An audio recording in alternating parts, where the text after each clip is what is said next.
Yeah, I mean, there's a lot to unwind, but if you just want to cut to the chase, it's a very difficult call on a loose ball that becomes a jump ball um, that they get a timeout on, especially because in the exact same situation, I was trying to call a timeout when Brad had the ball at the top of the key um, when they forced the jump ball just prior to that. So given that the exact same thing happened back to back, only we actually had possession of the ball when I tried to call timeout. And then watching the replay after the game, it's a loose ball. The ball's actually bouncing on the floor. Draymond dives after it. In my estimation, should be another jump ball. As for the technicals, Draymond can't do that. He knows that.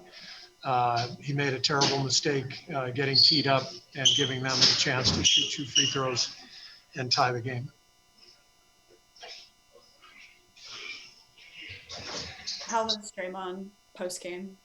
Excuse me? How was Draymond post-game? Did he say anything to the team or to you? That's private.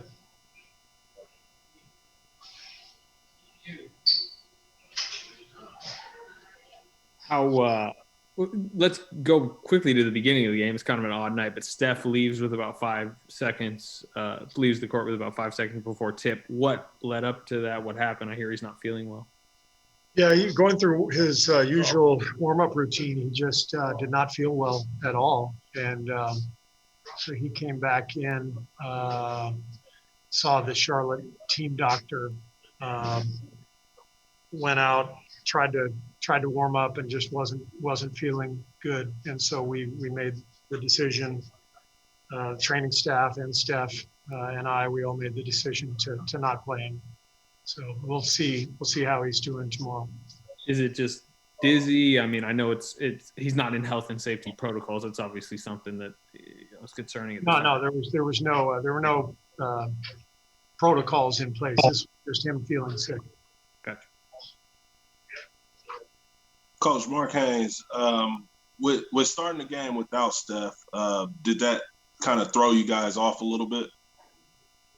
Well, yeah, of course. Our offense is based on Steph, obviously our pace, everything else. So it took us some time to get our feet on the ground. But once we did, I thought we really competed well and did everything necessary to win the game. We fought, we competed together. I thought we defended well. We let Rozier off the hook a little bit late with an open 3, and then he got hot and made some incredible shots. So give him credit. Steve, just to follow up on the Draymond situation at the end there, we talked, I feel like, for years. You always trusted him. He knows where the line is and not to cross it. In this kind of situation, do you talk to him again, or do you just kind of let things play out, knowing that I'm sure he feels bad at what he did? No, of course. As his coach, it's my job to communicate with him and with the team. So that's what that's what we've done, and that's what we will continue to do. But he crossed the line. That's the main thing.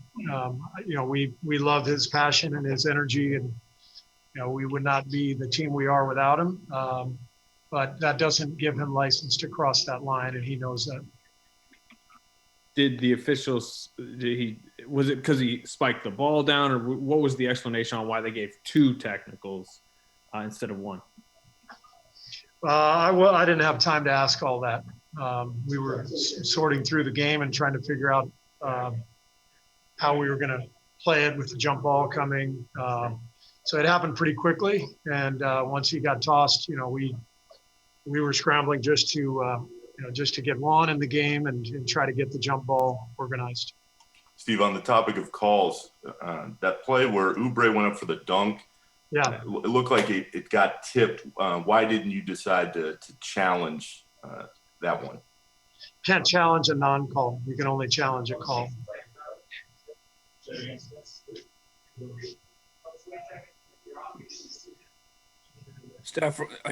Steve, it's Ryan Leong with NBC News Radio. I know it's tough moral victories, but again, just given the way you guys battled and how you can take that onto New York.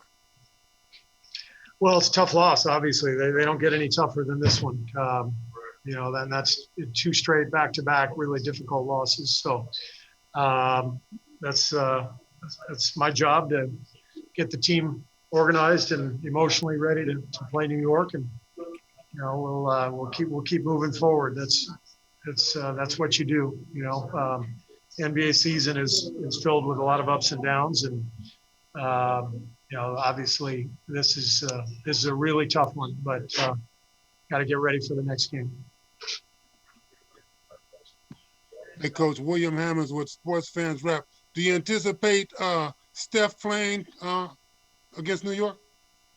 Hopefully, we'll see how he's feeling the next couple of days. Do you have anything more specific about Steph's illness? Was it just like any nausea or just dizziness, or? No, I don't have anything more specific. We'll have an update tomorrow.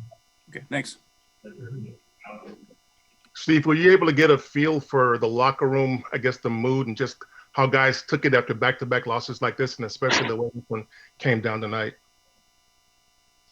Well, if silence gives you any feedback on what the mood is, then I would say the mood was down because nobody was saying anything. Yeah, that's as tough as it gets, that loss right there. So there's not going to be a whole lot of energy in the locker room after a game like that. Guys played their asses off. I've said it many times. I love coaching this team. I enjoy working with them. They compete, but we've got to get better. We've got to learn how to close games.